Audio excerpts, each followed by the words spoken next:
Cyrus and RetroBro, cranking out nostalgia flow. Games of your news today, partial kicks, no delay. Pixels blast, legends rise. 8-bit world pixelize. Controllers we command.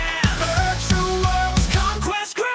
Cyan Bro, metal saints, gaming news without restraints. Retro games, new tech search on this pod, legends merge.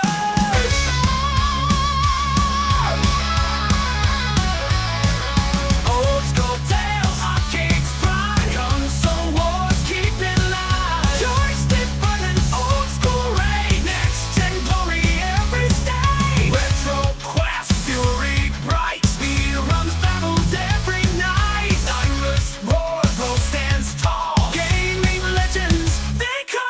CRT screens and LED, flicker, flash, reverie. Microphone to shield their sword, podcast singers, gaming lords.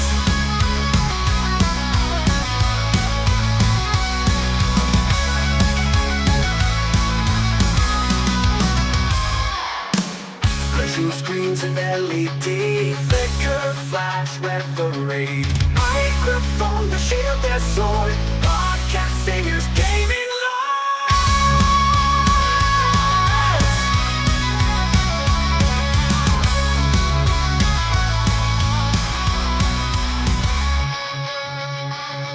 What is up, everybody? Welcome back to episode trace of I guess the Buddy Cop Show. It's not just Cyan Bro Buddy Cop Show, because we're joined by Picky Old Gamer. Picky Old Gamer, welcome. You are now inducted into the Brotherhood of Blue.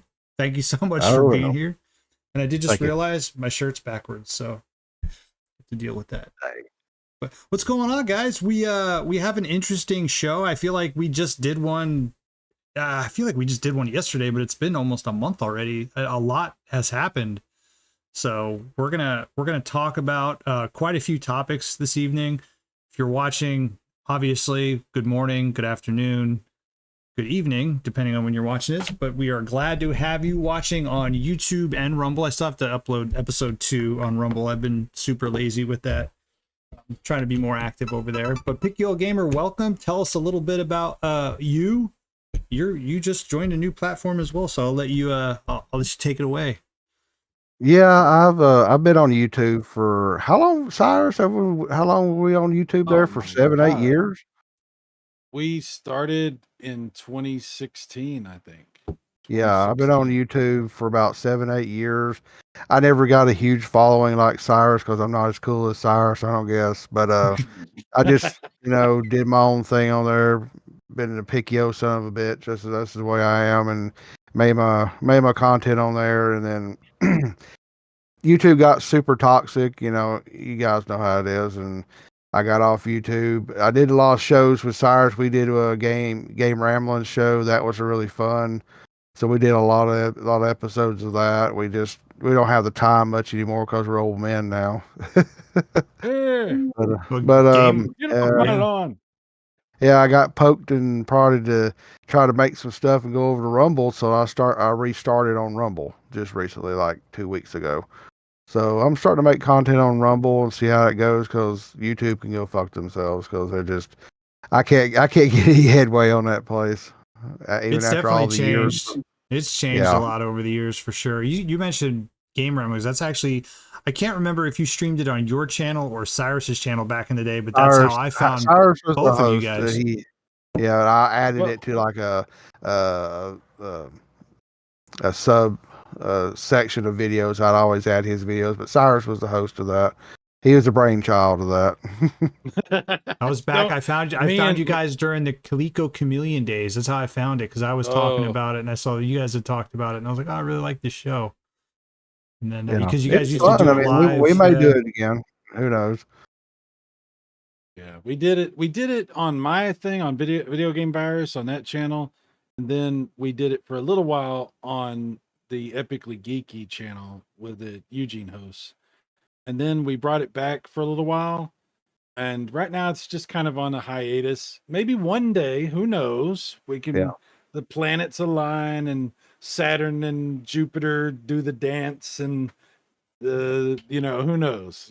We're Pickyl Gamer is I always love hanging out with Pickyl Gamer. He's always been a great friend of mine, and we work well together. So you never know. And that's why I was so happy when it was like, hey, you're back. Come, I was like, hey John, what do you think? And John was like, oh hell yeah. And here we are all three together. Look at this. A menage a trois, or whatever you call it. Is that's that not the right 3? term. No, I think that's correct. I think you got it correct. That's just kind of creepy. Did I get it correct? Because I don't think I did. I don't think. Anyway, it's fine. Good job, Si. but You made it's- it yeah, awkward now. Thank you. The three amigos. It's already awkward. You just ruined it. Just move on. As long live as in we're not, awkward as bands. long as we're not the amigos, I'm fine with amigos. Oh god. I didn't say it. You did. I And, did. We can. We can move on. We can. So what you been playing, man? I know you were a big Switch. You're big into the Switch. You mentioned before we started recording. Are you getting into PC gaming now? Oh, myself? No, I haven't really played PC gaming in a while. My PC sits here, and now it allows me to make content for Rumble, and it's my Plex server. That's what I got it for. I've been on the consoles for a while. I was telling Cyrus that my PS5 just gathered so much dust that I got rid of it, and my kid and she plays Game Pass on the Xbox. And the family plays the Switch like crazy. We play family stuff together. It gets played more than anything. So I'm more of a console gamer right now. I don't have the need to go on the PC. I mean, PC gaming's great. Going on. I know Cyrus made that old video back in the day about PC gaming sucked. He really got the hate on that. It was supposed to be funny, and people just like, oh my god, PC gaming. What I've learned over the years, Pickyl Gamer, is that I have caused myself all of the pain that I've ever experienced on the internet. Yeah. And I didn't realize too. it because I was too stupid to figure that out. But once I mean, this is what experience is. Like, wisdom is realizing how stupid you've been, right? And so now I try really hard to not put my foot in my mouth and invite people to attack me. I try really hard to be like, you know what? Maybe it's not a good idea to antagonize a bunch of people, So I try not to do that anymore. Once upon a time, I was pretty stupid, and now I'm still stupid, but I at least am aware. All right. And that's Well, I mean, I've done the same thing. I've antagonized a lot of people. I didn't pick the name Pickyl Gamer for for no reason. I nitpick stuff, me. But sometimes I've just put my foot in my mouth a few times. Hopefully now on Rumble I won't do that. I'm trying to be more laid back and chill. We'll see how that goes. It's a good place for it. From my experience, Rumble is a very low key, chill kind of hangout, kind of like how YouTube used to be before all the drama got mixed into it. Cyrus bought a PC a year ago, and I've been harassing him nonstop to play PC games, and I've almost given up at this point. But don't give up on me, John. Don't give up. I'm trying to recruit as many to the master race as possible because I switched to PC about 2 years ago. So I had a PS5 too shortly after it launched. I think I had gotten my hands on one in January, and I barely played it. And so then I sold it, and then I saw all the PS5 stuff and Xbox stuff. They started putting all their stuff on PC, and I'm like, you know what? I think now's the time. I mean, I gotta wait for the PlayStation stuff to come to PC, which is fine, because they've done really well with optimization. I think that's one of the things Xbox could work on. Is I feel like they're trying to make games for too many platforms, and it waters down a lot of their big first party stuff. PlayStation's done it really well to where they first focus on the PlayStation, optimize it perfectly on there, and then they hand it over to their, I think it's like the Nexus team, who then works on porting it over to PC, and that usually takes about a year or two depending on the game. Like God of War, the newest God of War is just now coming to PC in September. So that's almost 2 years from the time it had released, but it's going to have all these NVIDIA updates, DLSS upgrades, frame gen. So it's going to be a really good experience. So I don't mind waiting. Plus, it's $60 versus 70. I think that the new games on PS5 are 70 right now. Yeah, I So think they're getting to the point everybody's going to be $70. It's ridiculous. Even though I yeah, think even the what Switch, was man. it Tears of the Kingdom from Switch? It Yeah. was $70. I'm like, y'all are just freaking ridiculous. Did you get Well, to be Tears of the fair, Kingdom? though, I got it. I got bored with it because to me Yeah. it felt like Breath of the Wild 2.0, and I got rid of it. I made a Exactly. video on that. My thoughts exactly. My thoughts exactly. I played like 20 hours of it and I'm like, I've done all this. I've seen this shit. I've Yeah. seen this. I know what's over here. I mean, it looks a little different, and they changed a couple things. I beat a couple areas, couple bosses, and it's just like I remember the frustration from. I mean, Breath of the Wild was fun, but Mhm. it wasn't perfect, and I had some problems with it, and I made a video about that a long time ago, and I was like, I don't feel like doing this again. So I really like Breath of the Wild because it was like a new experience. So I was really into it. I wish they would have added a little bit more to Tears of the Kingdom. And I feel like Tears of the Kingdom, they made that game harder by making things that normally aren't hard in games, like hard, like finding those stupid Korok seeds were like it was like playing Castlevania 2 Simon's Quest to find these damn seeds to unlock more slots. I'm like, this shouldn't be difficult. This should just be built into the game mechanics. But it's weird, that's why man. I'm looking Like I forward said, to. I eventually just Yeah. put it down. This is why I'm But looking forward to the new Zelda. It has the kiddie look to it, but I think it's going to be more old school and it's going to be kind of new. And I don't have to go through this Breath of the Wild crap of trying to put it. I mean, I think I put like over 200 and something hours into it then I finally beat it, and I was like, oh, this is crazy. the new one's a remake, right? They're remaking one of No, the the new older one's ones. brand new. It's the new one Really? uses the Link's Awakening engine, which is it looks chibi, it Yeah. look real small, but no, it's brand spanking new. It's never been done before. And it has that top down, right? Like the Yeah, old school Zeldas. Yeah. See, I would be yeah. into that. I might check that. What's the name of that one? I don't remember seeing that. Echoes of something. Let's see. I should know this by now. Echoes of Wisdom.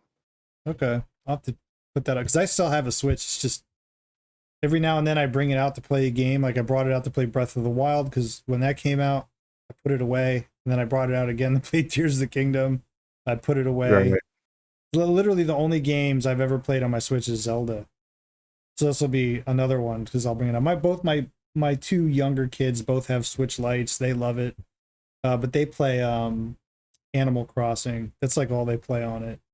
They'll play that I game got into for that. I played hours that and game. I hours. mean, it was cutesy as hell, and I was like, I'm not gonna get addicted to this. I got addicted to it and bought a copy of it. My daughter had a copy of it. I think my wife had a copy of it, and we just built that thing up to where I beat everything in it. And I was like, holy crap. I got everything. Oh, we ran him off. that was how it ended. No, he's back. And I had to adjust my fan. Side knows it can get warm down here. Yes, a little bit. Yeah, I was we've gonna been say having that. heat wave around here in the south. It's been 95, 96, 97 around, and it's just like freaking ridiculous in the afternoon.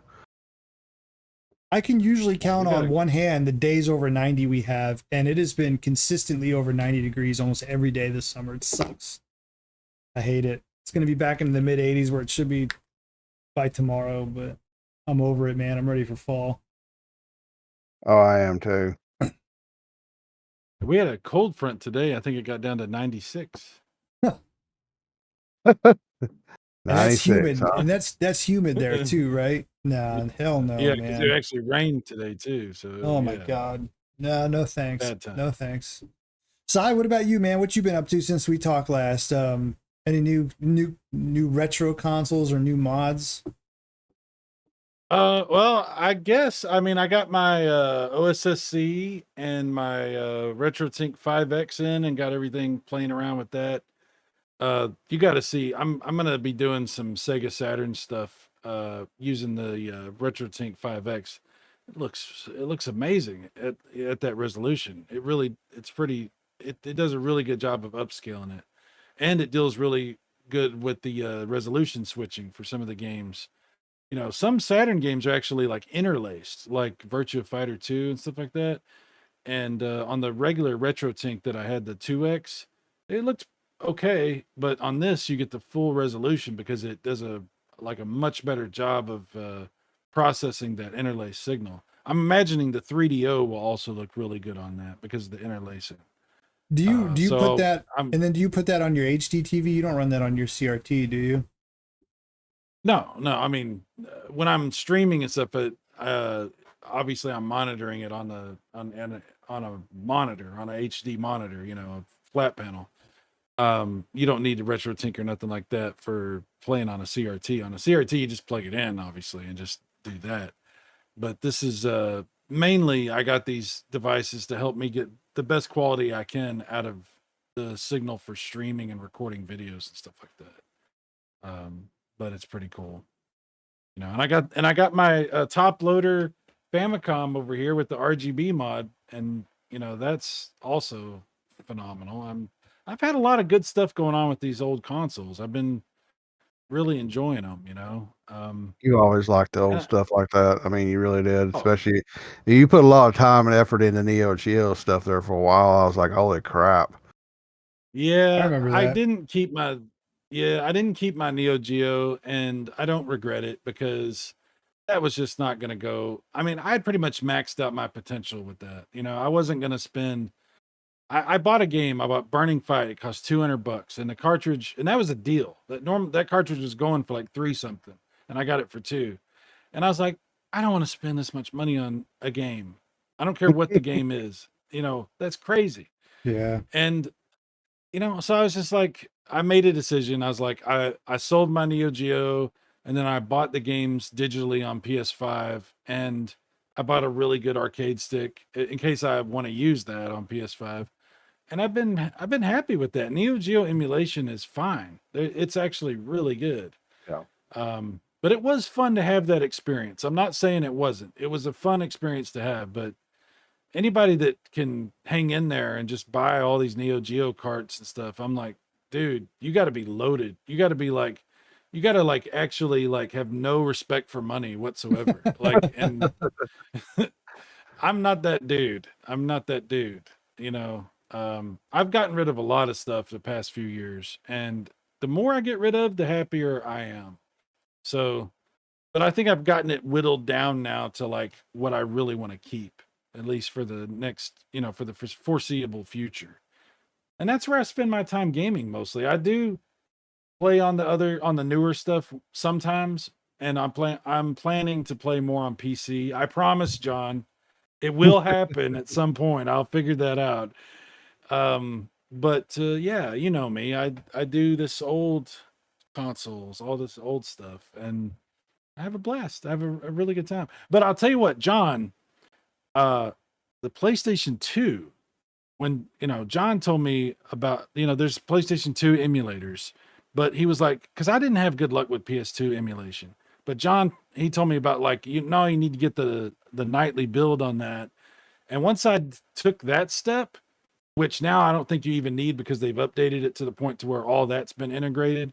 But once I did take that step, I was like, oh crap, I'll never play on a regular PS2 again. I'll only do emulation for PS2 because it's the improvements you can get from, you know, emulation for some of this stuff. N64, GameCube, PlayStation 2. It's just, and then the progress they're making on some of these other newer, like Xbox 360 and PS3 and stuff. They're making tremendous progress on that.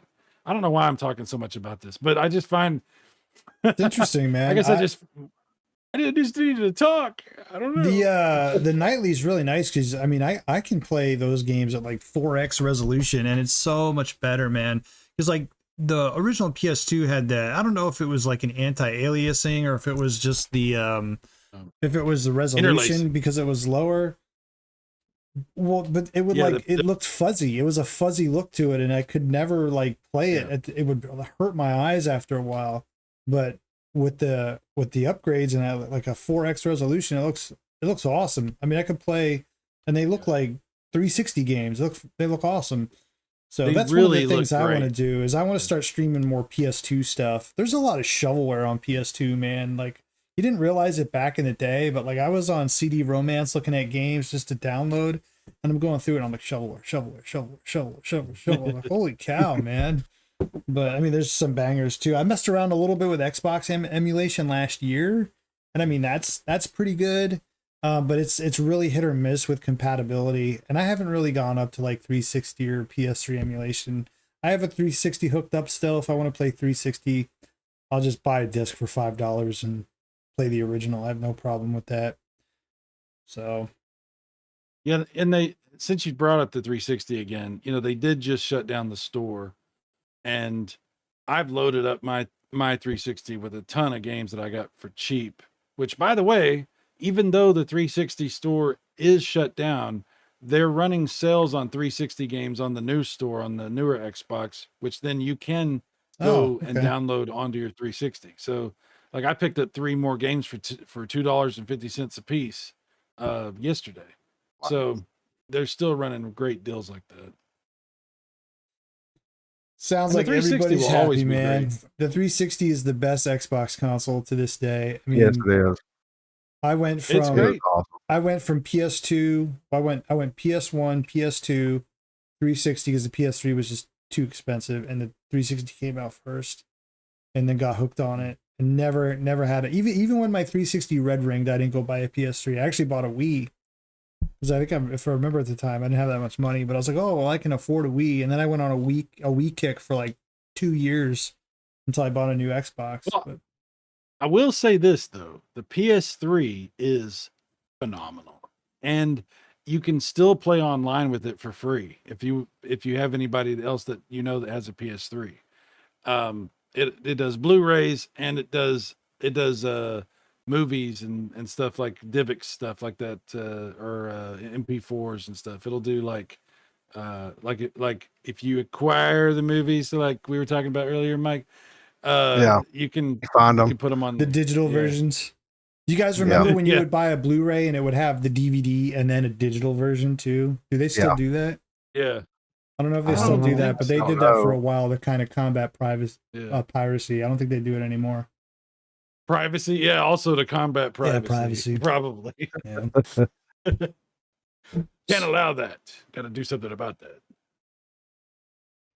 Still got coffee from earlier. Anyways, All right, so there's we'll a bunch get of news into stories that we got. yeah, we'll get into the first news topic here. The first one I actually want to talk about is this Sony thing that's been going on. Well, the Bungie thing rather, and you brought this to both of our attentions the other day when we were kind of talking about topics.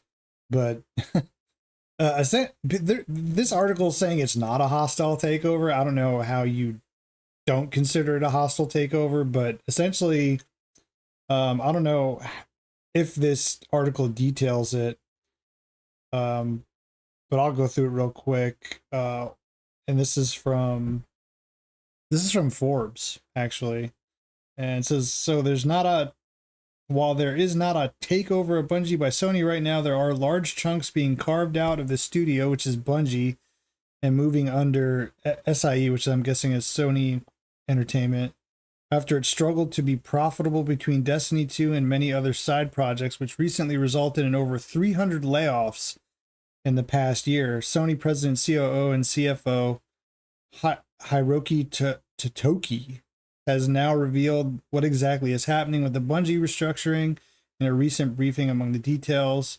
pretty much all of what remains of Bungie itself, which is about 850 people, will be contained and concentrated into Destiny 2 and Marathon development. There are no plans to stop development of Destiny 2 despite issues, though, as behind the scenes reporting has indicated content will shrink and scale for the foreseeable future.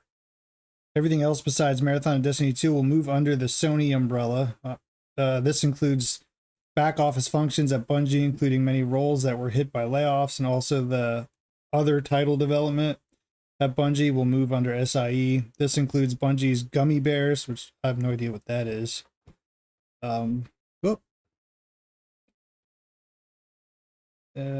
Sorry, I clicked off. Gummy Bears project, which is reported to have 40 people moving to SIE and a new sub studio, but the first we've heard that this will apply to other project Bungie is incubating, of which there are a few more. There is more general talk about cost restructuring portfolio, optimization, optimizing studio structure, and enhancing efficiency at Bungie. So essentially what happened was, for those that are watching this and not familiar with what happened, Bungie essentially, well, Si, I'll let you take it from here because you pretty much know the ins and outs of what the hell happened here. There's been a lot of conjecture and videos and people talking about this, and there's been some misinformation and there's been some confusion about some of this. So it's kind of hard to trace this thing back accurately, but I will say basically what happened is when Bungie entered into this agreement with Sony, the idea was that they were going to do this semi-ownership thing with Bungie, but Bungie would maintain its own autonomy and its own control over its own destiny, literally. And what they would do is help Sony to establish games at Sony that were the same type of gameplay model as Destiny. This I don't remember the term for this type of game, but like they were trying to help Sony build more games like that. And that didn't really work out because Destiny 2's model didn't actually work very well. And the game ended up losing a lot of money and things started to get convoluted and it kind of fell apart. Bungie they did a round of layoffs where they laid off a ton of people. Everybody at Bungie was on pins and needles, wasn't sure what was even going on. Sony told them, if you don't meet certain benchmarks and if you have to do another round of layoffs, we will seize control and you will have violated the terms of the contract between us to the point to where we will have the authority to do that. And things got so bad at Bungie that's what happened. They let 300 people go, and Sony said, "You know what we're going to do?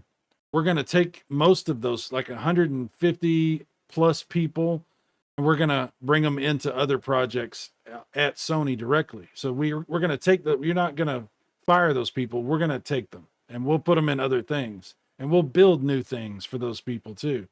And then they started poaching more people out of what was left at Bungie. And basically, the CEO of Bungie is still in charge, technically, but he's not because Sony's running that company and they're restructuring it currently. And what they're saying is that the plans for Destiny 3 never even came together. There was never a Destiny 3, and Destiny 2 is basically done. There's going to be a couple of little updates here and there. They got one more big thing I think that they're doing, and that's it. And that's it for Destiny 2. It'll just be sort of a little bit of this and a little bit of that, extra weapons or whatever. Nothing basically. Typical Destiny 2 DLC. Yeah. So the core of Destiny is done. And so they're trying to promote this idea about this new marathon game. But the rumors that I'm seeing, the discussion that I'm seeing is that that's not coming together, that the marathon thing is a complete mess. And basically, some people say that the executives at Bungie scammed Sony into like buying them when they knew that they were falling apart before that, which is probably true. So what we're probably witnessing is an extension of the downfall of Bungie to the point to where this could go on for another year, but eventually Bungie's going to get completely obliterated and it'll just be Sony. They'll just move everybody into Sony. It's unfortunate because it's like, one of the things Microsoft does is they will buy a studio and completely homogenize it. I think that's the word I'm trying to look for. Absorb everything, lay people off, and now it's theirs and they do what they want. It's almost like Sony tried to do the right thing in this case and it backfired on them because like you said, Bungie was not profitable. If this article even says in here later on, from what I've read, that if Sony had not essentially bought them, Bungie would have they would have become solvent and disappeared. Yeah. So they tried to do the right thing. Unfortunately, it bit them in the ass. It's unfortunate it had to come to this, but yeah, it'll be interesting to see what I mean, I suppose Sony now owns the Destiny intellectual property, so they can do with it what they want years down the road if they have to. So at least they have that option. But yeah, it's crazy. The CEO is buying cars and shit, and had a $1 billion Oh my collection God. of cars. Dude, and then bragging about it. His own people, or I don't use X or Twitter anymore, but I was hearing about and seeing like people were reposting these tweets from employees at Bungie. They were all calling for this guy's head. They were all like, this guy needs to go. There's so much that's going to come out about this guy. Like this is a total piece of crap. This guy that was in charge of Bungie. So, and that's why I say, I think a lot of people believe that the upper echelon CEO and the executives at Bungie scammed Sony, because part of the deal was, oh, you can buy us, but we maintain our own autonomy. So you don't get to see everything under the hood before you buy this lemon. And I think that was completely intentional. A lot of people are saying that because they knew this was a ticking time bomb. This was not going to work out. And they were basically trying to cash out as much as they could before, the rent came due. And here we are. And part of that is on Sony though too, for making that deal. I mean, if you're going to acquire a business or a company, I mean, call me crazy, but I would want to know what their books look like. I mean, that's Yeah. I agree with you, but I also will say you got to remember the season that happened in. Microsoft was buying every studio. Yeah, it was that a couple wasn't years nailed to the ago. You're floor. right. Yeah. I think it was a And- knee-jerk reaction from Sony to keep up with Microsoft. So they're like, "Oh, we'll buy Bungie, and Bungie has got Destiny and Destiny 2, so this will be a great acquisition." Yeah, sign it real quick. Yeah. So And if I recall, there was If I recall, it happened right around or right there shortly after the Bethesda acquisition. It was sometime along that time frame, if I remember. Yeah, I think you might be right. Bungie Knee-jerk reaction. and Bungie painted a picture that seemed like everything was okay, and that wasn't the case. So they deliberately deceived Sony. Like, I'm not saying Sony couldn't have done a better job investigating this thing, but they were being deliberately deceived, Yeah. So it is what it is. Well, thankfully, Sony has a lot of money, and it's probably unfortunate. I mean, it's unfortunate for Destiny fans, really, because I know, I mean, they are still out there. Our buddy Kamikaze still plays. He's like he's the only person I know that still plays Destiny. But those people are out there, man. They're out there. I started playing Destiny on the 360 when it came out, and then the 2 came out on, I think I had it on PS4. Played it for a while, but I get bored with those types of games. I'm a single player guy. So the online MMO stuff, it gets boring to me really quickly if I do get into something. So yeah, I'm a single player guy. Yeah. I mean, this is a company that has such a storied history from Halo and all that stuff, and it just sucks to see things fall apart the way they did. They used to be giants, now they're not. Yeah. Makes you wonder, like, what was going on with Bungie during the years of Halo when they went and did their own thing. Like, maybe Microsoft knew something was up with them and saw the writing on the wall. In hindsight, we can say that. Maybe it wasn't like that back then, but you shit. You don't know, and you don't know what you don't know, man. Yeah. Well, you guys got anything you want to add to that? I mean, it's like I said, my final words on that is it's unfortunate for Destiny players. But hopefully, Sony can eventually rebuild that IP. Yeah, they may get the IP rebuilt to the point where Destiny 3 does come out. I mean, there's a lot of players and people that love Destiny, and I played. I think I played the first one with the geeks with Cash. You know, my buddy Nick. We played it to the end. That we beat that one. Tried some of Destiny 2. Just couldn't really get further into it. I mean, it's got a player base. Maybe they can salvage that. Maybe so. You know, they get the new blood and new life and get, you know, new like oversight, you know, over at Sony. Who knows what can happen? Yeah. So speaking of first person shooters, Doom, 30 years later, is still kicking, man. So for those that don't know, we talked about a little of this before we started recording. They just released an update to the Doom 1 and 2. I guess it's like a co-pack or bundle that you can buy on console and Steam. So they just released an update. They added a whole bunch of like multiplayer stuff, soundtrack stuff, 4K stuff. So that's cool. But they're also Doom is getting a new and improved definitive release on the Super Nintendo of all consoles, brought to you by a company that I'm not a huge fan of, but a lot of people like, Limited Run Games. And as the story goes, as part of this year's QuakeCon celebration, physical distributor Limited Run Games has surprised Doom fans with a new definitive experience for the Super Nintendo. It's releasing the quote-unquote new and improved versions of the SNES cartridge, including all 4 Doom episodes, including Thy Flesh Consumed, Circle Strafe, performance improvements with it's going to have performance improvements and rumble support via an all new controller and more. So there's something like a controller with this, I'm assuming. There's even been a custom chip inside which replicates the performance of the Super FX chip. That'll be cool. Let's hope it's better than what it used to be. I remember playing Doom on the Super Nintendo when it came out. It was a garbled mess. I mean, you could make it out, but it wasn't that great. If they could improve it and make it look good and run on Super Nintendo, that'd be something else. Did they have a price on this thing yet? I don't know. I haven't seen the price yet. I don't see one. Yeah, it looks like you're getting, you know, the manual comes out in 2025. I don't see a video or anything. I would love to see what the gameplay looks like. Everybody's on pins and needles to know what is this going to look like. We know it's got this new chip that's going to improve it, but how much is the improvement? And what the hell's up with this controller? Like, what is that going to look like?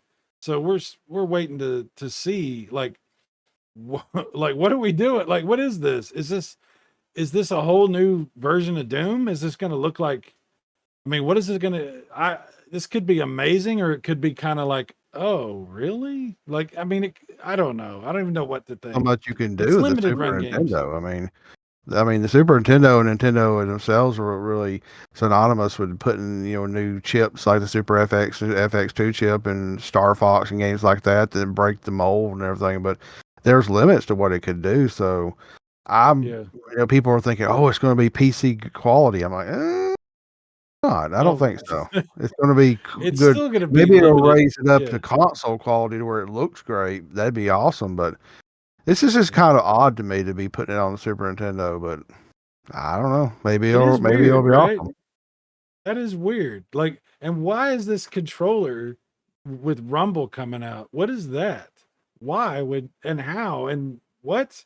Well, they said they're going to add circle strafe. So is there going to be analog sticks on this controller? I mean, I'm curious more about the controller at this point. What is going on? Yeah, what is this controller? It's crazy. It is like, but Mike brings up a really good point. How good is it really going to look? It's not going to look as good as the 32X version, as dog shit as that original version was, which they've now improved. But I mean, it's not going to look that good. So even the Jaguar version wasn't like perfect or even close to the PC. It was good, but it wasn't like that great. The real question is, will it be as good as the 3DO version? Hey man, 3DO has an awesome version of Wolfenstein. That's a fantastic version of Wolfenstein. It does. That's like the best version of Wolfenstein you can get. I think it is the best version. I think you're right. I think it is the best version of Wolfenstein. That's the game that broke my last computer. I'm afraid to emulate 3DO games ever I since don't that think happened. that's why. No, I'm not. I'm not risking it, dude. I'm not risking it, Mike. I If you don't- don't know, I had another computer that I built just under 2 years ago. Everything was running fine on this thing. I never had any issues. Streamed tons of games on it. I did a stream one night where I streamed 3DO games, and I streamed the adult games because it was like a fun, jokingly stream. And towards the end of the night, I started streaming Wolfenstein, and then the next day, my computer blue screened, and like it turned out to be the processor. Something, the processor cooked, or something happened to the processor. Oh, But wow. I'm convinced to this day it was because I streamed it's because I played 3DO emulation while I have a 3DO sitting right here, and like that thing must have like voodoo zapped my computer and was like, "How dare you take this away from Too me?" much at the same time. Emulation and streaming, it just cooked it. Eh, Dang.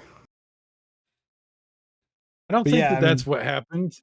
it's how dare you? It's what happened. Okay. All right. I'm not trying to fight you. I learned my lesson. Don't, when someone presents a narrative, just go with it. Just go with it. You'll never convince me that didn't happen and that little girl outside your house wasn't a ghost. All right. She might have been. I haven't seen her, you know, like anything's possible. Oh, you don't know that story, Mike? No, I'm like, what are y'all talking about? Shit. Creepy stuff. Creepy stuff. This was years ago. So Like, Cyrus, me and Cy obviously talked. This was a couple years ago at this point. And Cy has cats. So his cats, well, your cat sits in the window, right? So he would always say, like, hey, there's this girl that comes up and looks at the cats. She's a little girl. Never see any parents around or anything. It's just a little girl. Looks at the cats. Never says a word. Looks at the cats and disappears. And I'm like, and he tells me this, and I'm like, bro, that's a fucking ghost, man. And then Sounds like, like it. I put it in his was brain, creepy. and you're like, you know what? She never talks. I never see any parents. It's super weird. You might be onto something, dude. It was pretty creepy. What was really creepy was I used to leave one of my windows cracked a little bit, and I had screens on the outside, obviously, but I would leave it cracked a little bit just to get, you know, the cats like to. I spoil my cats rotten, but they like to sit in the window, and they like to hear what's going on and look at the squirrels, and they have a good time with that. So I'd leave one of the windows cracked, but I would come home from work. It happened to me twice, and the screen was knocked out of my window, laying on the ground. And one time, Jon Snow, my white cat, was outside, and so that happened twice. And then I saw this little girl coming up and looking in the window and giggling and running whenever I would try to see what was going on. So yeah, it was a strange situation. I don't know what was going on exactly. Was the kid helping the cat break out, or was the cat, I don't know, poltergeist shit going on? It was weird. So I don't know. Is it the same place you live now, or is it another place? It's the same place I live now, yeah. Oh gosh. But I don't leave the windows cracked anymore. I don't do that. The cats have to deal with sitting in front of the whatever, the balcony thing, you know. I have those sliding doors. They can sit in there and just stare out there, but little kids can't come up and try to break my cats out of jail. Not anymore. So, I mean, maybe that's what happened, or maybe it was ghosts, or I mean, who knows. well, we got way Jon off Snow's pretty topic. smart. Back to Yeah. back to Doom. I'm curious. It's a release of 2025. I mean, this is obviously going to sell well for them. Oh You yeah. know, I I want give it. the limited run games. I've never wanted a game until this one.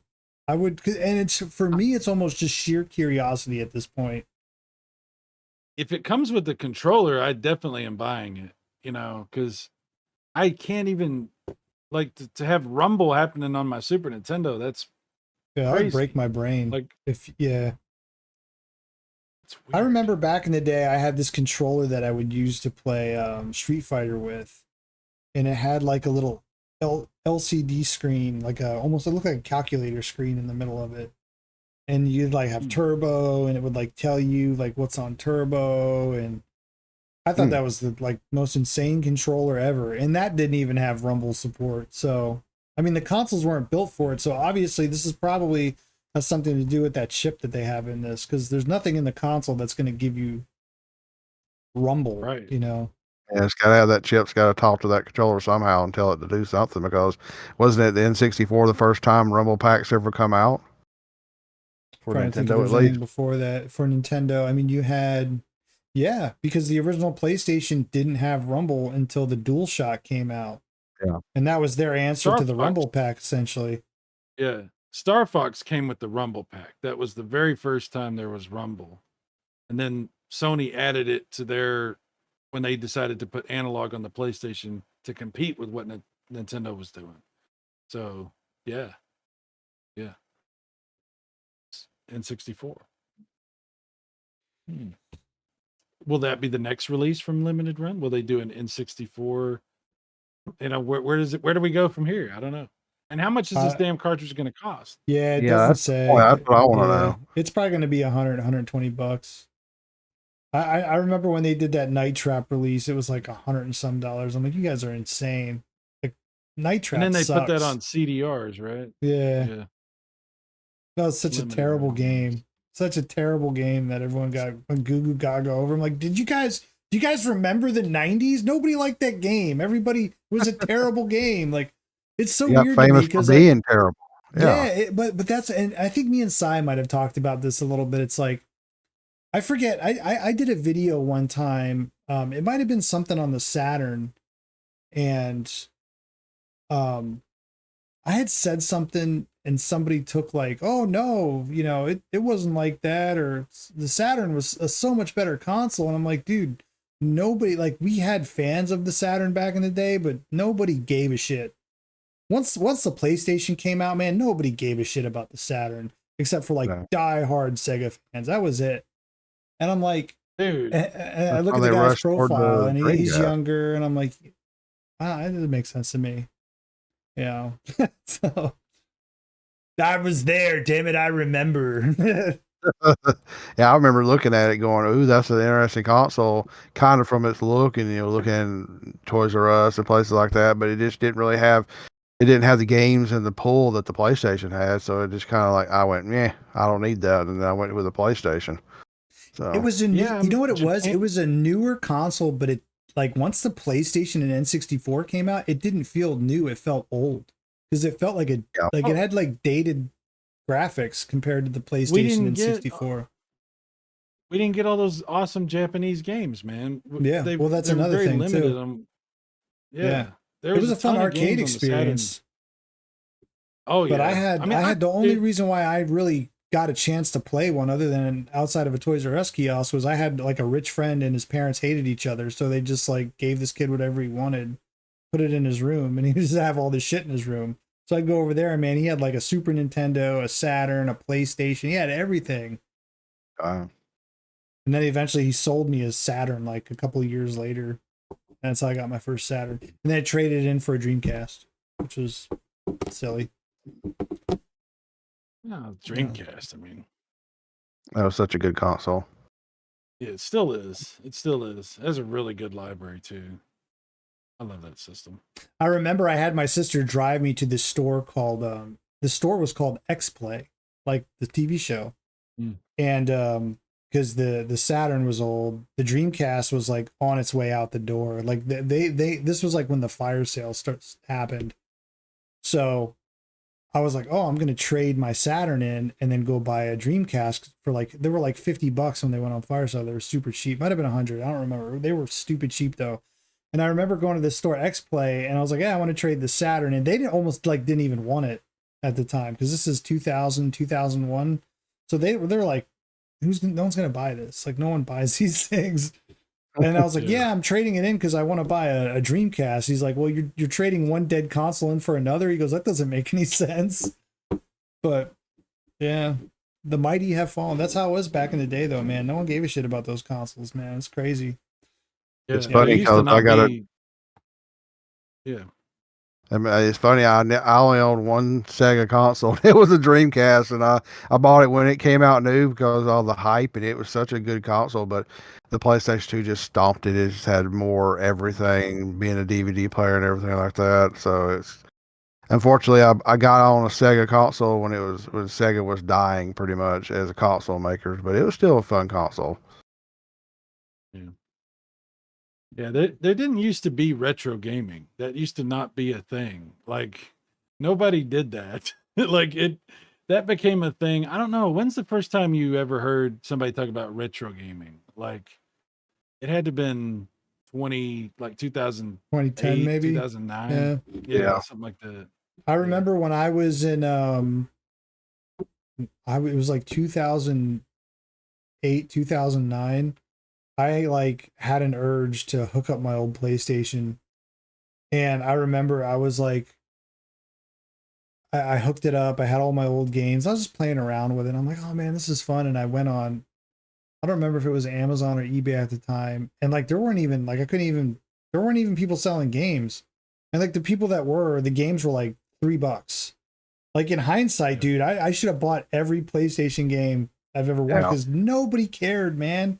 This was 2008, 2009. Everyone was playing the PS3 at this point. No one cared about the PS1. Nobody knew. I never would have thought that the TurboGrafx 16 would become like a bourgeois console that everybody would be like, "Oh, that game's $500," and like that idea. Like, I'm the only person in not only my hometown, but probably most of that region of Texas that even gave a crap about the TurboGrafx 16. And to think that it's become this thing, like some of these retro consoles like that, it's like absurd the prices that these things are, that people ask for this stuff now. It's crazy. It's weird. I didn't even know the TurboGrafx 16 existed back in the day. Yeah. Like I knew it was in the magazines, but in my area, TurboGrafx 16 was not even sold. I mean, all the stores, I'd always go to the electronics section and see, there's Sega and Nintendo. That was it. Yeah. We didn't even have no TurboGrafx anything. My stepdad, I had to get it from a mail order. Sorry. Well, that was the only thing you got from mail order, was it? Oh. What did I just dropped my mouse. My stepdad, hold on one second. Where did that go? Man, it's that ghost, man. She came into my house and stole my mouse. Yeah, I hope not. If I see a little girl run behind you and disappear, that'll be the last time we stream. Bro, don't say that. I'll run upstairs, man. I won't come back. Your wife, what's wrong with the basement? Don't ask. I'm never going down there ever again. Just write off everything that's down there because we're not going down there no more. Just nail the door shut. Oh, there it is. Paint over it. Like there's not even a basement. So what I was saying before I was rudely interrupted by Size Ghost, my stepdad, because he bought me a Sega. And he was like, "Oh yeah, before I met your mother, I had a TurboGrafx 16." And I'm like, "That's not a thing. That's not even like a thing." Because my stepdad would like make up words, man. And I thought he was just making some shit up. And then years later, someone had said it. Someone had actually was talking about it. It's like, oh shit, he was right. It really was a thing. So yeah, made you like rethink your whole childhood. You're like, wait a minute, if that's real, then what about this and what about that? You're like, oh my god, what's really going on in the world? So yeah, it was very confusing. It is weird how things have evolved, and now it's like for us guys who grew up with the stuff and who would actually like to go back and like have that nostalgia. It's like, man, we can't. I got 3 kids, man. I can't be spending $100 on a freaking NES game or a Genesis. I'm not doing that. So thank God for EverDrives. That's all. Yeah. I remember back when it started, you go back to my parents and I got my NES, my Super NES, what I could find and some of the games, and then you start looking, going, get the hype and going, oh, I can go back and play old games and shit. And then started going out and looking, and I did a few pickups on my Picky Old Gamer channel on YouTube. And after a while, I was like, I can't afford this crap. I'm not. Yeah. I just stopped. I'm like, I can't do this. You know, Do you still 15, have any of $20 your- was enough on a game, you- and I Did So you what? keep any of that stuff? Do you still have any of that? yeah. Oh, I cool. still got some back behind here down. Let's see, down around in there on in my shelves back there is Genesis games and NES games and Do some stuff. So I NES still stuff. got You got some them. boxed NES stuff there too. It looks like. Yeah, my old games. I was a kid. I kept everything. I got Mega Man 2 boxed. Man, And we threw it's- them boxes right in the garbage when we got them, dude. We had Oh, the, dude. we had I the never did. I manuals in kept the, everything. we put the manuals in the shoebox. We had a shoebox full of the manuals. We would literally take the Yeah. game out, throw the manual in the shoebox, and then throw the cardboard case and throw it right in the garbage, man. I never had a single box. I remember ripping the boxes, like just ripping the boxes off. Couldn't do that with the Wow. clamshells though, man. Those Sega Genesis clamshells are indestructible. I had all my clamshell boxes. I Those never were had a nice. loose Sega game. Yeah, those were nice. But those And original now all NES these box boxes, Genesis games are going up in price because they are indestructible. Whereas like 8 years ago, nobody cared about the Genesis, man. Nobody cared. Truxton was like a $60 game. That was an expensive game for the Genesis. I remember I paid $50 for a complete in box Bloodlines back in like 2015. I think that goes for like $200 now. It's insane. Ridiculous. Yeah, it is.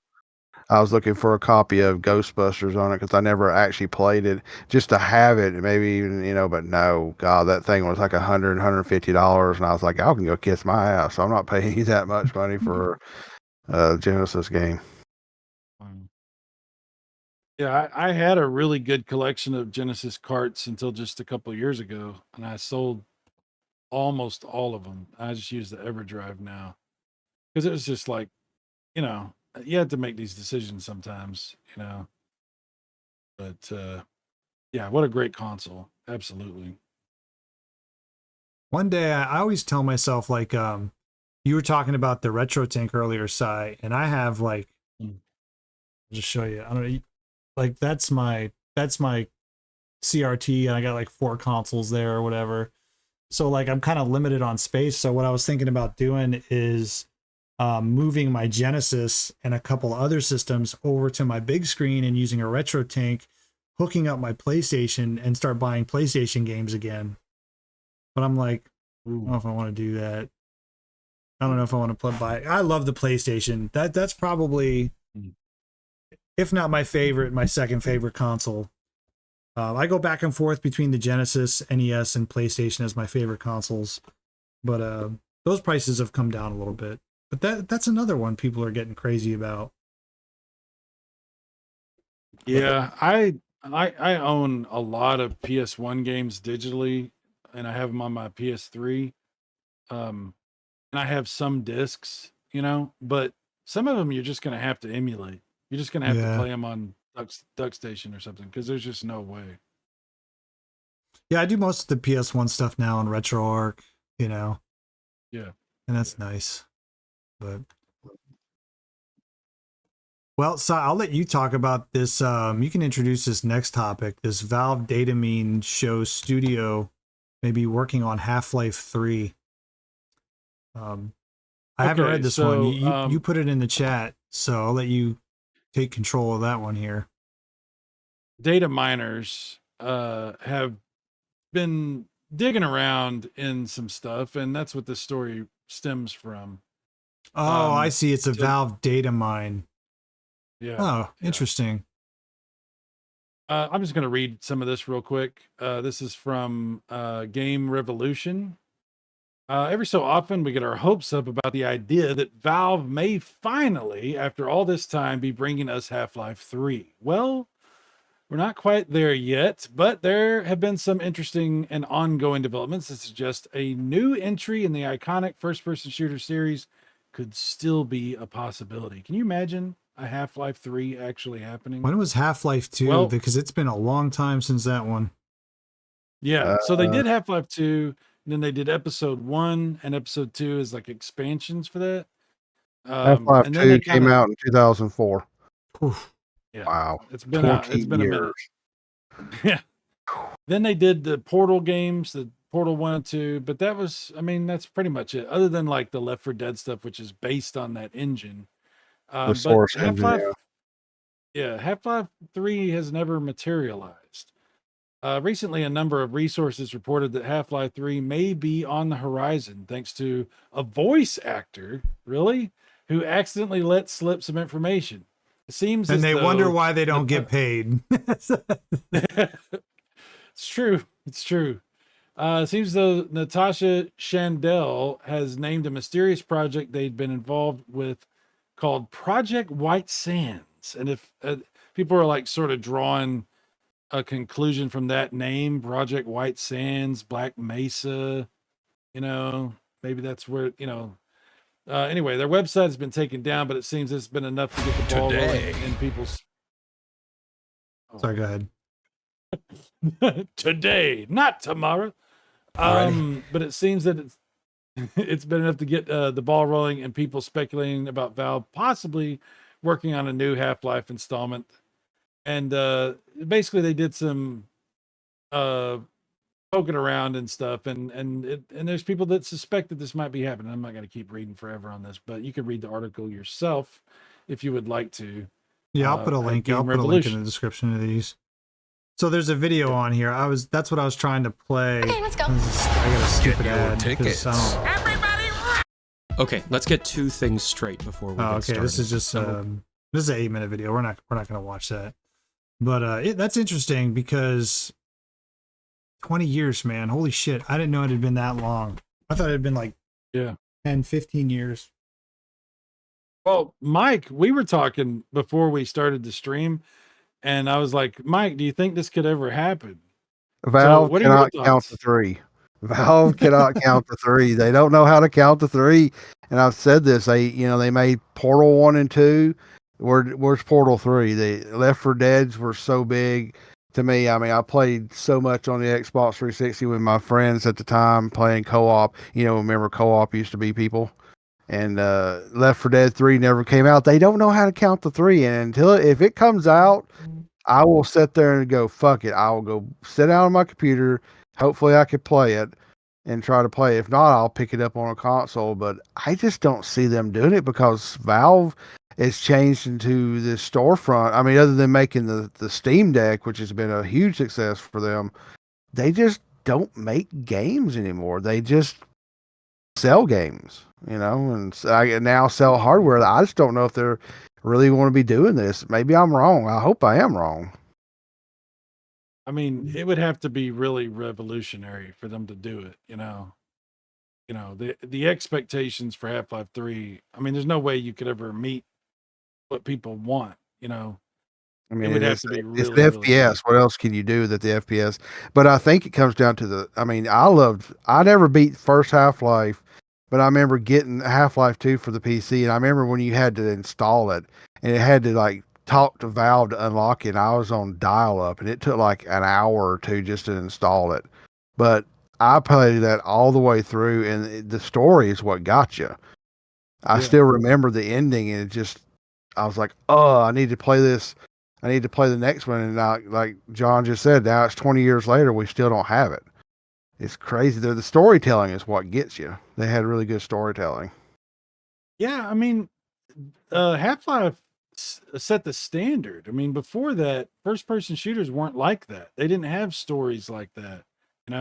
They were like Doom. That was what a first-person shooter was like before Half-Life. And then Half-Life 2 comes out, and it revolutionized, graphics and the size of the world, and this like almost like a expansive type of gaming. It really was revolutionary for its time. The water effects, the physics effects, the gravity gun, and all that kind of stuff. Half-Life 2 was very revolutionary. So, yeah, man. Like, okay, Mike, John, on a scale of 1 to 10, like, I don't know, what do you think the likelihood, 10 being very likely, 1 being go F yourself, that Half-Life 3 is even in the works, let alone would come out soon? Like, what do you Two. think? Well, 2? Mike Two. made a good point. Mike made a good point that Valve has really shifted to what they're doing. So I would say it's pretty unlikely. You know, one of the things about game development is it's costly and it's risky. Now, a game like Half-Life 3 would obviously sell. So I think if there is going to be a third of anything, it probably would be Half-Life because they know there's going to be a lot of people that are going to buy that and want to play it. But I mean, Valve is just making so much money with Steam and now the Steam Deck. I don't see it being realistic. I mean, we see a lot of leaks from sources and industry insiders, and how many times are they wind up not being true? But while it would be nice, I would not get my hopes up. Yeah. I just don't see them breaking the mold of what they've been doing and making so much money off the Steam, platform to develop something. But they did develop that Half-Life virtual reality game. They had Alex, I think that's what it's called. That is a I good mean, so point. they've Yeah. done stuff. It's just, are they going to really develop or put their time and effort into developing something when we're talking about Yeah. Bungie and all, and they're failing right there and falling apart. I mean, game development is so risky now. I mean, it's just like movie development. I mean, some of you were just watching that video and it makes me laugh. The Borderlands movie is flopping.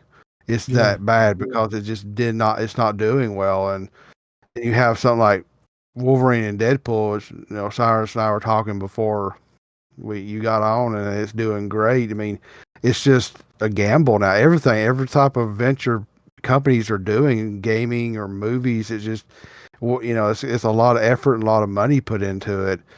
Will it be, beneficial? Will they be able to make their money back? And Valve doesn't have to do that. They just sit back and their Valve, their Steam. Well, Yeah, I even was gonna Portal say, 2 is 2011. Yeah. yeah, I was It's gonna been a say while. one of the motivators they had for doing Half-Life 2 was that they created an engine that they licensed out. And that's one of the reasons Valve became what Valve is today, is because they made so much money from the licensing of their engine. That was more important to them than the actual game development and all that kind of stuff. So the one thing I think that might make this believable is the idea that they have an engine they're developing that they're going to try to license out to make a bunch of cash off of, Yeah. like they did with Half-Life 2. That's the only angle I see. Why else make a game like Yeah, that? but now everyone's using Unreal. Now Unreal 5's the new thing. So it would be hard to Yeah. compete with something that everyone's already using. Unless they True. make an engine that's Yeah. actually, more compatible with more hardware. I mean, the Source engine ran so well; it ran well on consoles. And Unreal Engine 5, I keep seeing them put out, tech demos of that, and then saying high-end spec PCs are having a hard time keeping up with it. Yeah, I you mean, need it's so a advanced. high powered PC to really utilize like all the features of Unreal 5. You Yeah, have to have, I mean, I have a 14th gen Intel with a 4070, and I would probably have to turn settings down on a yeah, like probably would. and the new stuff that is using Unreal Engine 5 that is out there, it's not well optimized at all. I mean, I'd rather just Yeah. stick with Unreal 4. I mean, there's some amazing games still using Unreal 4 that look incredible. Yeah, but if Cyrus is right, if they come out with an engine that looks great and goes, oh, it actually has DLSS support, it has this support, that support, and it can run on a much wider, uh, bunch of hardware, then it may be able to say, hey, we'll market this, and oh yeah, here's Half-Life 3 you've been waiting 20 years for. Have fun. They could. That would be I agree with Cyrus. That may be the angle that could actually make this happen, is that they're trying to make something they can market. So If anyone maybe. can do it, it would be Valve. I mean, they certainly have the wallet to do it. No doubt about that. I mean, that's why when these rumors come up that Xbox is buying Valve and shit like that, I never put any Oh no, anything into that. they're just laughing at people and going, "Shoo, go away."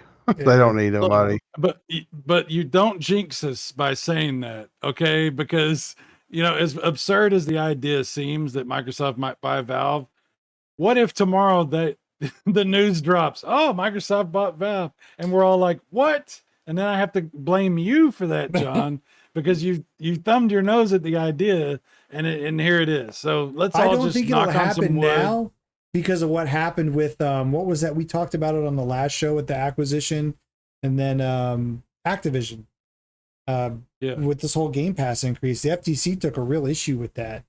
So because the That's FTC true. wanted to block it initially, I think if they try to do anything like that, I think the FTC is going to say, "No, you've had your fun, you've bought what you can, no more, no mas." I mean, that'd be delving into PC gaming. That would actually change the landscape of everything. I mean, The market If- share, you want to talk about a monopoly, what that would do? Yeah, absolutely, Yeah. man. Yeah. But what if Consoles Atari and- bought Valve? What if Atari sorry, do bought? they exist? I'm referencing. Anyway, never mind. It's Atari did buy some stuff recently, but nothing like Valve. Let me see what they're worth. Atari's Not a not worth lot. much. A few $1 million. I mean, it's maybe. it's more money than I got, but it's No, I'm talking about Valve. Valve. Oh, Valve, what- as of March 2024, they're worth 6.9 billion. well, Well, Elon's Microsoft- got more money than them, so Yeah, but I mean, that's a big chunk of money for anybody to buy Valve, and if Valve's smart, they'll be like, "Shoo, go away. We don't need what you." did They what did don't. Microsoft buy Activision for? Wasn't it like 40 billion or something? It was insane. It was It was a lot. insane. And then Bethesda was like 8 billion or something. They just were on a spending spree for a while. They were buying stuff.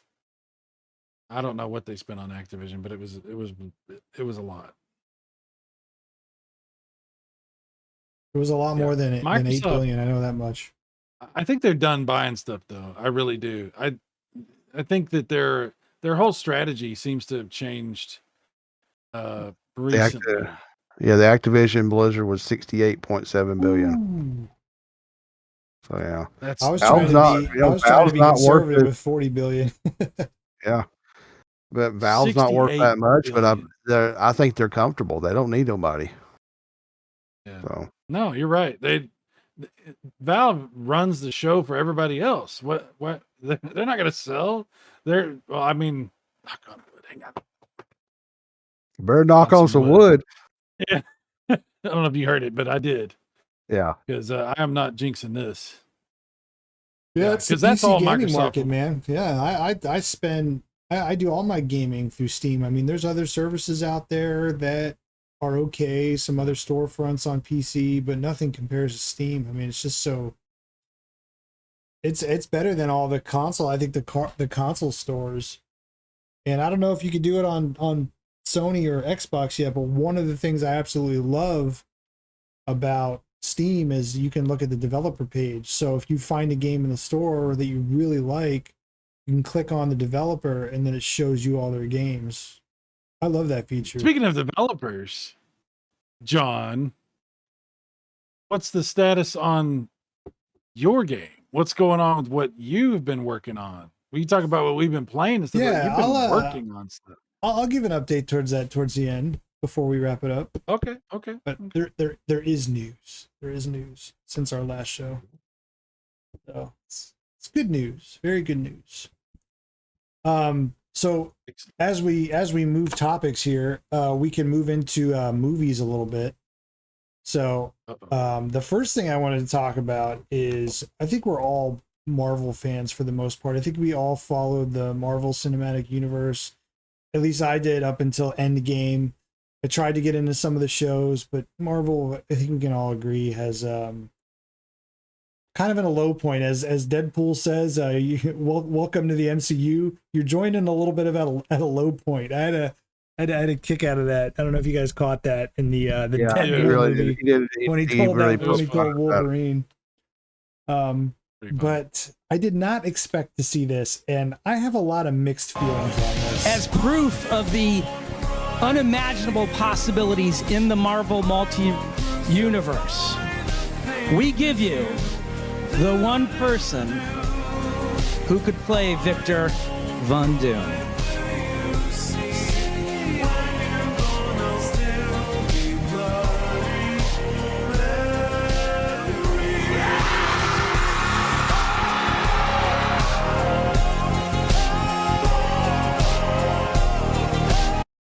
So what do you guys think of that, man? Robert Downey Jr. is returning to the MCU as Doctor Doom, a villain. We were talking about this too. Mike, I know you got some good thoughts on this. They could really do well with this if they play it right and have, you know, this dude that comes out of a multiverse and he's like, he comes into this universe and goes, "Oh, my other self was the savior." He was, you know, I don't know if we're spoiling Deadpool Wolverine, but he, you know, Deadpool yells that he's the Marvel Jesus. I thought that was hysterical. But really, the Marvel Jesus was, or the savior was, you know, Iron Man. In Endgame, he, you know, he saved the universe. And if they could play it right, they could have this really evil Victor Von Doom, played by Robert Downey Jr., just play on that and just screw with everybody. I mean, you still got Pepper and Happy, you know, all these people that lost him, and here they see this guy in a suit, another type of suit, and he could play on it. He could be the ultimate villain and make even Thanos, which was played really well. They could make it really good, or they could come in and just cheapen it and just do half-ass it, and it could be like, oh, that was kind of cool, but they could have done more with it. I mean, I think if they play it right, I think they could really develop a villain that truly digs down into the you know, the fans' love of him, the characters inside the MCU and that universe is just, it would be a total mindfuck if they could do it right and they could actually make it good. Going off of what you that's said, what I was yeah. thinking. Going off what you said, Mike, I saw an interesting theory that kind of go along the lines you say. Like, he almost like he sees that the other him is the savior, and then decides to become Tony Stark and Iron Man. Well, not Tony Stark, but he would essentially then become Iron Man, essentially bringing Iron Man back. For me, like, I'm gonna go see the movie now. I want to see it out of sheer curiosity. I don't know what it's gonna be like. It's the same directors that worked on Infinity Wars and Endgame, the brothers. I forget their names. And they made some really good movies. I just feel weird. It's gonna feel like, because I mean, the MCU started with, technically started with the Hulk, but we don't go that far back. But it started with Tony Stark. The Iron Man one was the beginning. that was him, and then it went all the way up. So like, to see him as a villain is like, it's gonna be. Yeah, you realize it's like when you eat knockoff cereal, man. Like, it tastes good, but it just doesn't. It tastes weird. You know what I mean? Like, that's what it's gonna feel like to me. They can take this so many different ways and so many different angles. They can either fuck it up really bad, or it can essentially revitalize the MCU. I think it's only going to be one of the two. I think, like, it has to be one of the two. Are you saying you don't like Flavor Pebbles or Choco Roos? Listen, bro, I shop at Aldi. My kids have grown up on that stuff. So they eat Pop-Tarts, the Aldi brand Pop-Tarts. And the one day we forgot Pop-Tarts at Aldi, my wife's like, hey, you got to go back and get Pop-Tarts. I was like, well, I'm just going to go to the other grocery store that's right up the street instead of going to where we were at. So I got the name brand Pop-Tarts, and my daughter comes to me the next day. She's like, those Pop-Tarts taste funny. I was like, you know, for most kids, it's the other way around. Like, they like the real Pop-Tarts, but you guys have been eating Aldi brand food your entire life, so you don't know any better. But yeah, to me, it's just, this is a risk. And I think the MCU realizes, like, they're in a place where their movies are doing really bad and they have to do something. So this is almost a desperation move on their end, but it's a desperation move that could work. but I'm still Yeah, he torn, man. could. I don't know how I feel about it. I wrestle every time I see this clip or see memes online. I wrestle with it. If you do it right and it's entertaining, it's going to make a lot of money. And it, Yeah. it's Robert Downey Jr. and he's always been really good at what he's done with the Marvel stuff. And I'm going to refrain from I don't even know what to expect. I don't even know. So Well, and we'll see. Another thing to consider is Robert Downey Jr. in interviews had said in the past, if they ever wanted to bring him back, he would have to see the script and he would have to know it would be a good fit and it was going to work. So to a degree, we also have to trust his judgment as an actor. Now, how much did money influence that decision is another factor as well. Yeah, he's probably making a pretty penny off this. But I read I'm something else just imagining- recently. He was asked to come into Deadpool Wolverine and actually turned it down. He read that and turned it down. So he may have been saying like, no, I want to come back as this, and this is even a better, better solution. So he's already, turned down a cameo in a huge, but I don't know how much Deadpool Wolverine's made. It's getting closer to that 1 billion mark. Wow. Well, I Well, mean, it I think broke he's records smart. the opening weekend, so I think he was smart to turn that down because he wants it to be an event for him, like for his character, not another of a bunch of other cameos. You know what I mean? Yeah, That's a probably day smart for ago. the. Go ahead. I was just gonna say it's probably smart for him and for Marvel to not have him be just another part of that and have that separate like this. It's probably a lot better idea. Yeah, I just saw on the news. Deadpool Wolverine tops $900 million global box office. Should have $1 billion soon. that's got to be doing one of that the good. highest grossing Marvel movies probably since like it had to have done better than some of the other ones. Yeah. I think it did more than Spider-Man actually, the most recent Spider-Man movie. I mean, that was big.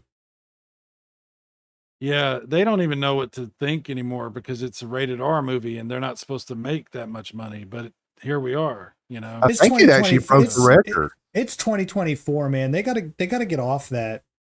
I mean, I understand it's Disney and but listen, I mean the stuff that kids watch these days, a rated R movie. It's not like when we were kids, man. A rated R movie was like, oh no, you can't watch. My parents didn't let me watch a rated R movie till I was like 14, 15 years old. Like they would not let me. I did anyways, friend's house or whatever. But it was like, no, you can't watch rated R movies. It's not like that anymore, man. It's not. These movies do better. I don't think.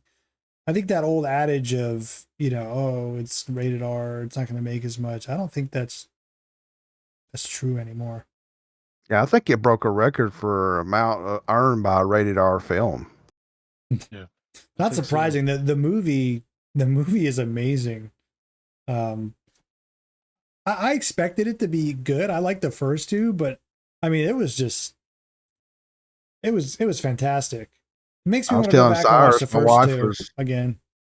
And my wife was laughing and had enjoying it from the intro, just start of him. Of course, it's not spoiling it for anybody. They use bye bye bye, and he dances. Actually, it's not him dancing; it's somebody else. It was a choreographer. Okay. Yeah, but I mean, of course, he's doing the action stuff. Right. But I mean, from that point on, my daughter and my wife was just laughing and enjoying it to the very end. I mean, I was like, yeah, they knocked this out of the park. No wonder it's making this much money. Yeah, so if they could do that, if they could just break the mold and do this with Robert Downey Jr. as Dr. Doom, they could just you're right. I think he would revitalize the MCU. Marvel struggled for a long time. Like after Endgame, they tried to like reinvent something that occurred naturally with some of the older Marvel movies. Like some of the humor in the older Marvel movies was almost like unintentional humor. But it was very subtle. It was subtle humor. Like you weren't expecting it. But then it became like this like forced humor and it didn't feel right. It felt very fake and disingenuous. And then they started doing actors and movie characters. And I mean, come on, who cares? Agatha. The only people who care about that are like hardcore Marvel comic readers. Nobody cared. I don't care about that. I didn't read comic books, but I love the MCU movies, but I don't care about some of these like D tier superheroes. I just don't. I'd rather wait a year or two and get like a good movie. And that's how like the original MCU was. It was like, okay, you got Iron Man, and then like 2 years later you got, you know, Captain America. 2 years after that. So like you waited and they put time into these movies, but it became this like cash cow that they felt like they just had to keep pumping and pumping and pumping. And it just got really watered down. It just needs to, it needs to come back to its core. Hopefully the stuff with Deadpool, I'm actually excited for the new Captain America movie just because I like Anthony Mackie. I really like him. I'm excited for that. Some people aren't, but I saw this I'm excited now because they showed Red Hulk in it. I was like, okay, you may maybe make me have to watch this. I think that one's going to be better than what some people expect. I really do. It looks good. It looks fun. Yeah, I'm looking forward to that one. But yeah, at first I was really against this idea of Robert Downey Jr., but I feel like I'm warming up to it. But I mean, it has gotten people to talk about it. Yeah. I mean, I don't think he would sign on for a piece of crap, you know, regardless of the money, because he doesn't need the money, you know. But I'm also sure they backed up a truck full of, you know, gold bullion and dumped it in his swimming pool, you know. Like, yeah, the guys are going to make a fortune off this. He probably got back end points on the thing. Like he's going to make more money than anybody's ever made on anything ever, probably. So anyway, I'm hopeful. Well, that just about does it for topics. That's all the topics we have. I have an update. Like you said, I said I would talk about that. So the game that I did develop is now open for pre-orders for the Nintendo. I showed actually, I'll just go grab it. It was nice. Oh, the game. You're going to grab the game. He didn't specify what he was grabbing. Sorry. He's girl. Oh, well, maybe. So yeah, if you go to retrobrogames.com, you can pre-order the game. Obviously, it's full boxed. The guy who did the box art did a phenomenal job on here. And it's you can get the complete in box, comes with the box and the cartridge. There's no manual. It's a pretty basic game. So plus I don't know how to make a manual, so maybe the second game will have a manual. I got the sleeve in there, obviously, and the cartridge. Oh, is it going to come with the black sleeve too? Yeah, of course. Yeah, you got to have a NES game with a black sleeve, absolutely. Damn, so that's cool. Yeah, I got this one's actually going to go out to I got to ship this one out to our mutual friend Mike's Gaming Gala. He's going to do a review. I told him I'd send him a copy. He's been patiently waiting because he covers a lot of homebrew stuff. So I asked him if he would be interested in covering this one, and he said he would love to. So this one's going to go to him. Are you going to include a coin and a lenticular card? Why? It's funny you mentioned. Wouldn't that be something? So that's on retrobrogames.com. You can do the pre-order. I'm only doing one run of pre-orders. I'm shutting the pre-order off probably the first week of September, just so I can get all the I want to have them out by the beginning of Q4, so hopefully by October I can ship them to everybody.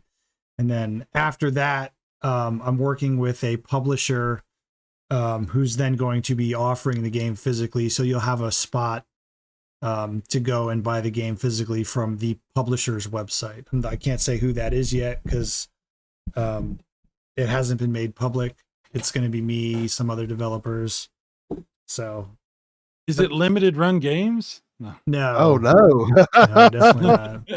No. So you're not just going to have the limited run of the physical. You're going to have the physical available much after the pre-orders. That's very cool. Right, but I don't know when that's going to happen though. It could be like this year, it could be next year. It really just depends on how, because they have to set up their entire like back end of that, because there's going to be a deal between obviously the developers and the publishers to where they split so you can track stuff, and that hasn't been shared with me yet on how they're doing that. So I don't know how far along in that process that they are.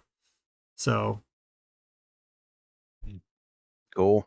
but yeah, Because man, I was the noticing game. on the limited run games for the collector's edition of that Doom, it said they're only making 666 of them. Oh, I'm like, shit. I hate that. I hate that.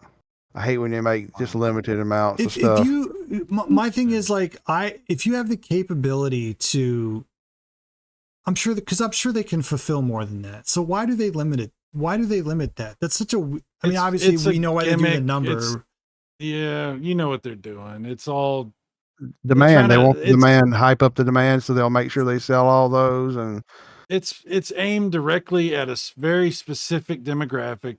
You know who it is. It's old man cringe community who has to have that thing on their shelf, and they'll pay whatever they got to pay to get it. And they got to be one of the, they're never going to open it, but they're going to buy it. You know what I mean? So Yeah, but I feel like as a business though, then you're limiting how much you can do. Like I would, like, okay, for example, I would love to sell 500 cartridges, but I physically am not able to do that. Like if I got a slew of like miraculously 500 orders came in, I would literally have to shut it off. Like, okay, I can't take any more. And then for the next 6 months, I would be fucking fulfilling these. But like, if you're a company that can do that, why would you limit yourself? I get the whole collecting thing of it. They want to drive like artificial, like not inflation, yeah. but you know, The I mean, customer I get they're that, but aiming they could at- do more. yeah, the customer they're aiming at wants that. They want it to be limited because they want to be one of the few that owns it. say, So look at what that's- I got on my shelf. See, look at this. Ooh. Yeah, Yeah.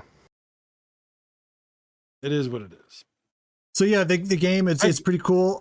Sai, I don't know if you got a chance to play the most recent updated version on itch and Steam, but it is the cartridge version. The guy who did the music for the game, he did there's actually more in the game now. So there's like title music. I changed the like remember before you would like go to the next, it would go and like it would show a picture of your player. So now that's like a whole like different scene screen, and it doesn't repeat that over and over again. And there's like a little screenshot of each level. I changed the ending, which you still haven't beaten the game, so you wouldn't know anyways. But I added to the ending. So when you beat the game, there's like a cool, like the music changes. There's another cutscene. You see people that you're rescuing at the end of the mansion. And then you go out and then you can restart the game. It'll say like you can restart with infinite lives. So then you could play again through the game with infinite lives. So Is there a way to start with infinite lives? No, The game is too hard, man. it's not that hard. It's Alpha Nerd hard. beat it in less than 12 minutes. It's not that hard. Do I look like Alpha Nerd? Do I look like I have talent at video games? Like it's hard, dude. Sheesh. I've seen you have some people speed run your game. That's pretty cool too. What's the current speed run record on it? Do you remember? 11 minutes and 39 seconds. It's Wow. ridiculous. Yeah, I can't even beat it that fast. I mean, I can beat it fast, but I can't beat it that fast.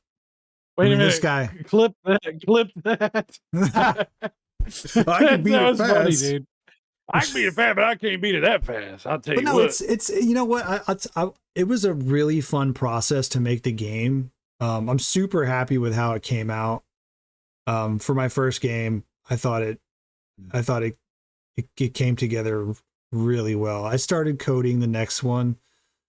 It looks and plays like more like Contra because the sprite's bigger, there's more detail.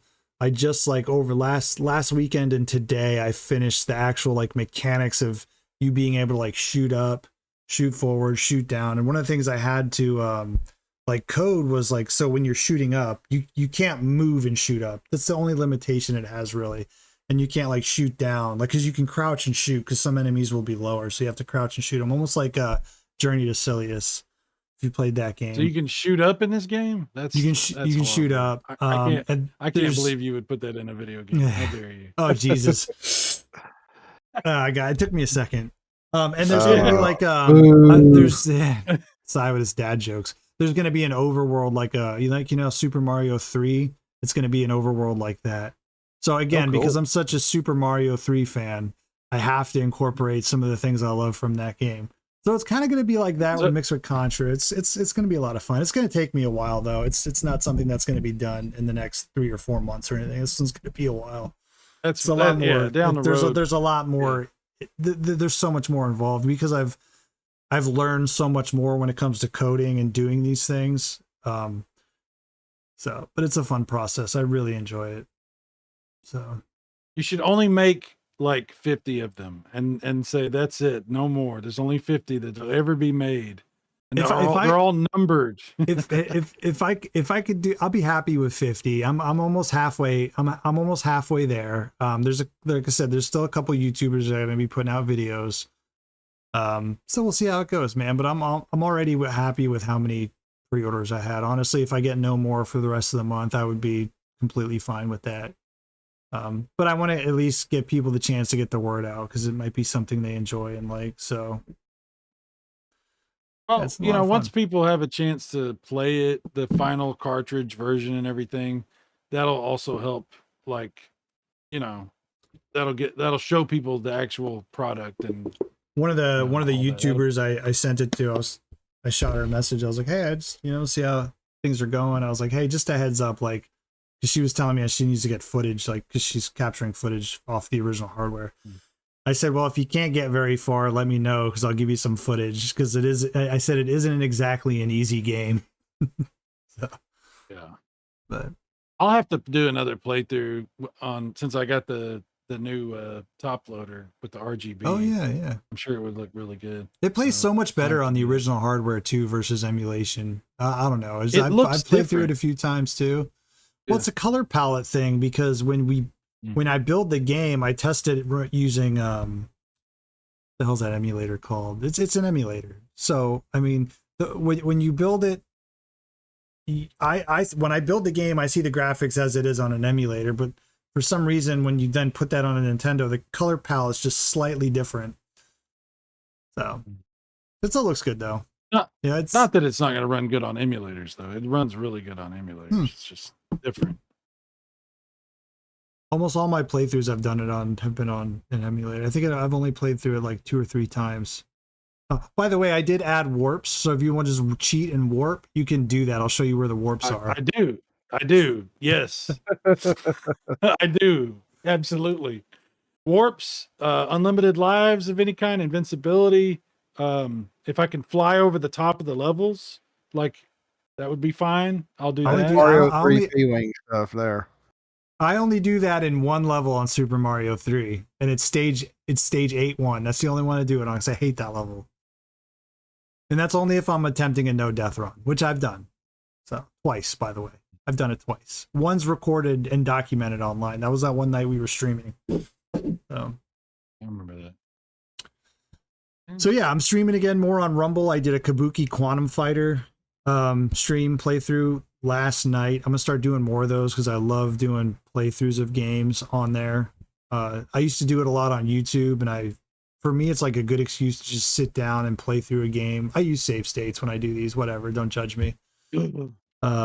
Oh no! This is just like a good way to sit down and experience the game together. Because some Nintendo games, some of these older games take you hours to learn the game so you can beat it. So I don't have that kind of time. So streaming more, I'm going to be doing more on YouTube, upload stuff, which will also be on Rumble. Because I don't know, I have almost 7,000 subscribers on YouTube. I feel like I don't want to leave people hanging that are still on that platform, and some of them are friends of mine. So Kamikaze threw a bit of a fit when I had to when I told them I was only streaming on Rumble. He's like, oh man, they're asking for my phone number and shit like that. I'm like, they only do that if you're a creator, Rumble. But so yeah, that's what I have in the tank. Mike, I'm enjoying your stuff over on Rumble. Yeah. Don't think nobody's watching it because I certainly am. I like Appreciate that. I like the fact that I can lock my screen on Rumble and still listen to stuff because you have to pay YouTube to do that. So that's nice. Yeah, Rumble's pretty cool. I like that. Good community, you know. It's a lot different. I like it. It's better now It's that Mike's there. I mean, before Yeah. Mike showed up, it was okay, but now Oh, it's a lot better. I've changed the landscape for the worst. Mike is our Robert Downey Jr. Like when Mike came back, everything was fixed. Everything was better. It was like Oh God. He's the There we Rumble go. Jesus. He's the Rumble Rumble Jesus. Jesus. You are the Rumble Jesus. That dude. Yes, that is the title. That should be the title of this episode. The Return of Rumble Jesus. Or I don't know. I'm doing that now. I have to. Okay. That's the title of episode 3, Rumble Jesus. Rumble Jesus. Yeah, pretty much. I'm so glad you're back, Mike. You know, do you have anything coming up that you're planning to do, or any ideas for? I Any kind kind of- of just look at the news, and I'm not just going to limit myself to gaming. You know, I did a little video about the Robert Downey Jr. thing. I'm just kind of looking at stuff. I might talk about, you know, the new Doom coming out. I just see stuff that's interesting to me, and I'll talk about it. I mean, and I'm not making very long videos. I just don't have the energy anymore to do the long videos. I can sit down with OBS, start my intro, talk about it for a few minutes, do a little quick outro, and I'm slapped it on Rumble and I'm done. So I want to try to talk about more stuff and get more stuff out there quicker. So Nice, very good. So you've cool. completely moved over to Rumble now. I saw. Yep. So you're Yep, you're it was time. exclusive. You're an exclusive Rumbler. I am only a Rumble guy. I'm not a YouTuber anymore. I am a Rumble guy. I don't know What what is the term term? is for What? Yeah. Rumble. What is the term? Yeah, Rumbler. Rumbler, Yeah. yeah. Like that. Rumbler. I'm a Rumbler. It's a Rumbler and a Yeah. Tumbler. Rumble, you know, brother. We like to rumble on brother.